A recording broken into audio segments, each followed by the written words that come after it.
Welcome into One of One Sports, the only one for your original sports commentary and analysis. Now, this is a huge weekend of college football with a ton of big games, and those are taking up the storylines, rightfully so. But if we focus too much on these big games, we might miss that a few top teams are in really tricky spots, and there could be some huge upsets this weekend. And for that reason, we are premiering Upset Alert on the channel. Let's get into it.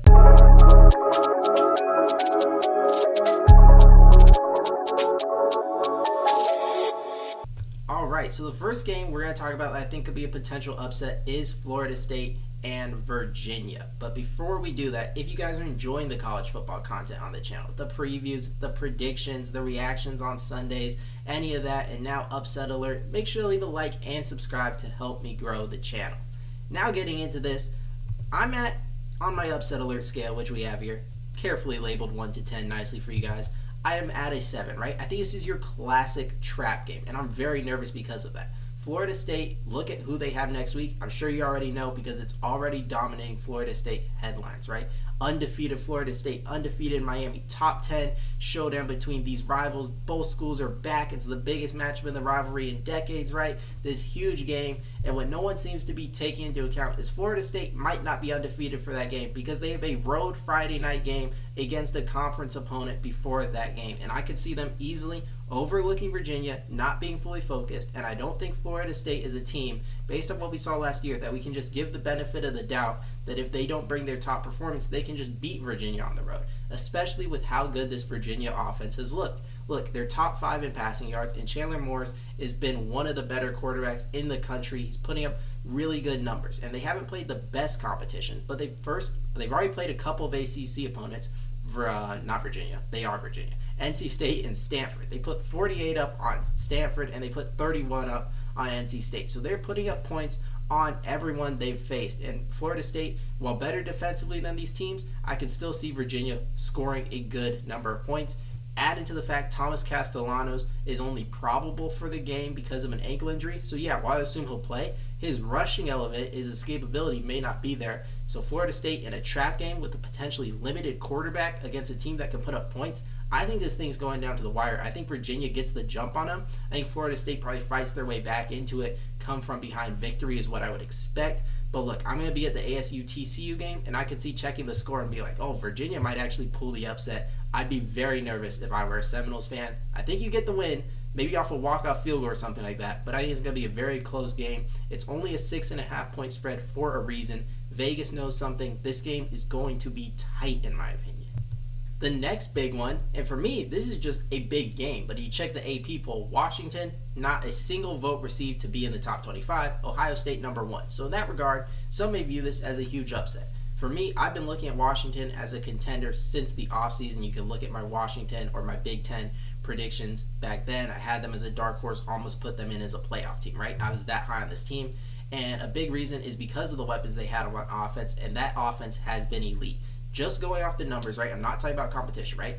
Washington has been the most efficient passing offense in the country, and Damon Williams has been a top 5, maybe top 3 quarterback in the country. They've been that good. Now, when you can talk about it's UC Davis, it's Colorado State, it's Washington State, sure.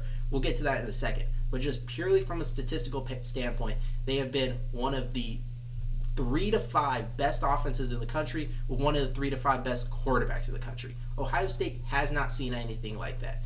Now you can flip it around and you can say Ohio State, number 1 scoring defense in the country, and again, it's the same things. But they haven't, and maybe people disagree with this, but they haven't really played any elite offenses. I know we thought Texas was going to be really good, but it's become abundantly clear since that Texas game. Now, maybe Texas flipped the switch last week against Sam Houston. We'll see. But at the very least, Texas, when they played Ohio State and over the next few weeks, was just not good offensively. They didn't get good quarterback play. And I know the names, Arch Manning, Steve Sarkisian, make you think, oh, well, surely that's a bigger test than Washington. It's just not. Washington has the better quarterback. At this point, they have better receivers in Denzel Boston, better run game in Jonah Coleman, and they have a better overall offensive system right now than Steve Sarkisian's Texas. They just do. So both teams have been elite at one side of the ball. It's a clash of eliteness, if that's a word. And that gives you the potential for a few things. We could see, Washington, it really was just beating up on inferior competition. Ohio State shuts them down with great defense. Or we could see Ohio State's defense not ready for an offense this good, and Washington puts up a bunch of points. If I had to pick, I actually think Washington's going to score a lot. And the reason I think that is, one, confirmation bias, because I already thought Washington's offense was elite coming into the year. And the other thing being, look, what's more likely, in my opinion? That Washington's offense is really good with this quarterback I believe in, who's dynamic with his legs and through the arm, and you return these star players in Boston and Jonah Coleman, or that Ohio State, after losing your entire defensive line and your star defensive coordinator, Jim Knowles, so you've lost Tui Malau, you've lost Jack Sawyer, is still the best defense in college football. That just doesn't happen. So I think this defense is really good, but I don't think they're the best in college football. I think Washington can score. That's a big key to potential upset. Secondly, this Washington home advantage. Outside of Georgia, Washington has the longest home winning streak in the entire country. Husky Stadium, a very underrated place to play. And now we're talking about Julian Sayin, will be his first ever road start in college football in one of the toughest environments to play. You mix that in with a few young O-linemen, we could see procedural penalties. We probably will. We could see Julian Sayin make some mistakes. And I think you'll need that, because if we're talking about the weaknesses here, and I'll put up my upset bar where I have it at a 6. Look, there's a lot of advantages Washington has here. I like them a lot. But the reason I can't pick them is because the biggest thing is the pass defense. They like to play a lot of man coverage. They haven't been great against inferior competition. When you run into the likes of Jeremiah Smith, Carnell Tate, Brandon Inniss with the most accurate quarterback in college football right now in completion percentage, Julian Sayin, I think that's a recipe to allow a lot of points. So I think Washington will score fairly well. Ohio State, I think, will do it even better. Ohio State also coming off a bye. Extra time to prepare. Got out to Washington early. Good teams, well-coached teams usually perform well off a bye. And you can see that in the fact that Ohio State under Ryan Day has never lost off a bye. So I think Washington State is going to push Ohio State. I think they'll be the biggest test Ohio State has had this year. I think they're better than Texas. I just do. And in this environment, I think Washington gives them all they can handle, and the Buckeyes come out on top eventually. But yeah, and this one is less of the trap game thing. I think Washington's just really good. Like Florida State, Virginia, I think it's the spot that Virginia could get them in. This is just facing Washington on the road is just hard. They're just a really good team. Luckily for the Buckeyes, they're a very good to great team, a defending national champion who I believe will get the job done, but they should be on high alert. Now a few rapid fire ones. Georgia Tech at Wake Forest, about a 2-touchdown favorite. I think they're relatively safe. I think the Wake Forest defense is too lackluster, and Georgia Tech will just be able to run the ball, control time of possession. As long as they don't have a bunch of turnovers, they should win this game. Arizona, Iowa State, I think is a matchup between two pretty evenly matched teams. Problem here, Iowa State at home. That's a slight nod between two, evenly matched teams. The home field's going to help. Then you add on Iowa State's well rested off the bye. That's going to help. And then that this game is likely to be close, and Rocco Beck has been the best clutch quarterback in the Big 12, while Arizona has already seen some struggles in late game scenarios. Just watch the Kansas State game, how they almost blew that. So I think Iowa State's better prepared in a close game, has rest, has home field, and in a game between two comparable teams, that's enough of an edge where I don't see the upset happening in this one. Indiana, Iowa, a bit more worried just because there's the element of Indiana reading, the press, seeing Fernando Mendoza, Heisman favorite, Indiana top 10, all this about how great they are after blowing out Illinois, and now no one's paying attention on the road at Iowa. Huge potential letdown spot in my opinion. Reason I think they could still get it done though is because Iowa, they had an offensive breakthrough against Rutgers, 38 points, 7 off a kickoff return. Indiana's better defensively against Rutgers. Rutgers allowing a ton of people to score points. So Iowa still has a lot of offensive problems, and they're not as good defensively as they have been in the past. Rutgers put up 28. They're not bad defensively, but the fact of the matter is Indiana this year is better on defense than Iowa. They're far better offensively. They're going to get far better quarterback play. And the Hawkeyes are a solid team. I don't think they have enough to beat this Hoosiers team, which probably better coached under Kirk Cignetti and has a lot of firepower. So be on high alert. Don't overlook the Hawkeyes, because all it takes is Fernando Mendoza to have an off game and Iowa getting all these turnovers like that we've seen them do so many times before.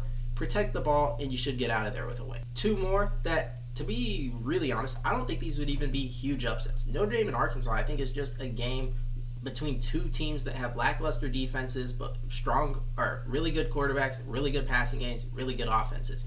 I think both are scoring in 30s to 40s, and yeah, it could go either way.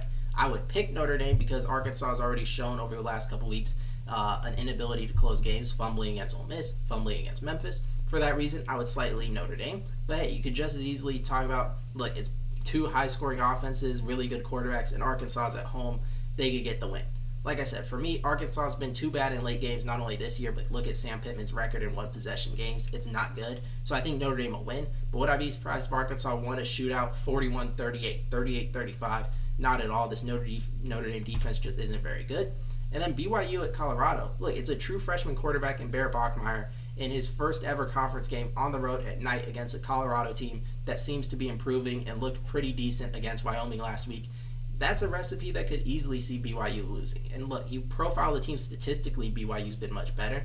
But look, your East Carolinas, your Stanfords, Colorado, while not great, is better than those teams in my opinion. So it's an upgrading competition, and I don't really care about how good your defense looked against East Carolina and Stanford. I think Colorado can put up some points, and if Barrett Bachmeier doesn't perform in what's been the toughest spot for him so far as a true freshman, Colorado could easily win this game, and I think the spread is honestly too big. I think BYU's about a touchdown favorite. I thought it should have been about field goal and a half. This would not surprise me at all. Final game we are breaking down is going to be Tennessee, Mississippi State. And where am I at here? I'm at a 5. The Mississippi State pass defense is really strong. Look at what they did to ASU, a game they already pulled a big upset up of at home, right? ASU went in there at night. The Cowbells got to him. Sam Levitt, 82 yards passing. Compare that to what he did against Baylor, the other power opponent they played, 240 roughly, right? So there's a big difference between what Mississippi State did against the pass versus Baylor. So we have some evidence this is a really legit pass defense, and you're going to need that with how good Joey Aguilar and Tennessee have been in the passing game, one of the best in college football. Secondly, Blake Shapen and the passing game are going to be huge in my opinion because while the pass defense has to do their part in slowing down Tennessee, Tennessee's still going to get theirs. And Blake Shapen had his best game against ASU. That was Brennan Thompson did really well. And I think the passing game is going to have to put up points, and Tennessee has been most vulnerable in the secondary. So a big game from Blake Shapen combined with a good pass defense performance could be the recipe for success for Mississippi State. I don't think their run defense is good enough, though. You look at the ASU game, ASU had like 270 yards rushing, and Tennessee, I think, is better running the ball. Then once Mississippi State has to expend more resources to that, that'll open up for Brazzell to beat you over the top and Tennessee to still put up points. I think Mississippi State is a decent team, a lot better than I thought they would be in the preseason.